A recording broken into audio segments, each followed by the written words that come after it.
অ্যাসোসিয়েশনের পক্ষ থেকে আমরা হায়ার এডুকেশন ডিরেক্টরের কাছে একটা ডেপুটেশনের জন্য আমরা এসেছি।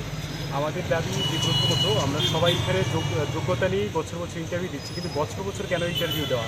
সেই বছর বছর ইন্টারভিউ দেওয়া বন্ধ করতে হবে। দু নম্বর হচ্ছে আমাদের যে বেতন যেটা দেওয়া হয় সেটা যেন মাসেরটা মাসে দেওয়া হয় এবং প্রথম সপ্তাহে দেওয়া হয়। দেখা যায় কি 3-4 মাস চলে যায়, 1 বছর চলে যায়, আমরা বেতন পাই না। লাস্ট আমরা যে স্যালারি পেয়েছিলাম সেখানে প্রায় অনেকেই 8 মাস পর কি 1 বছর পর কি 6 মাস পর কি 4 মাস পর পেয়েছে। তো আমরা সেটা চাই না। আমরা চাই যে আমাদের যে কাজের নিরিখে যে বেতন যেটা দেওয়া হয় ক্লাসের নিরিখে, সেটা যেন অবশ্যই প্রতি মাসে দেওয়া হয়। আরেকটা হচ্ছে কি আমাদের কলেজগুলিতে শিক্ষক স্বল্পতায় ঢুকছে, সেখানে যাতে আমাদের স্টেট এডেড অ্যাসিস্ট্যান্ট প্রফেসর হিসেবে নিয়োগ করা হয়, সেই দাবি আমাদের।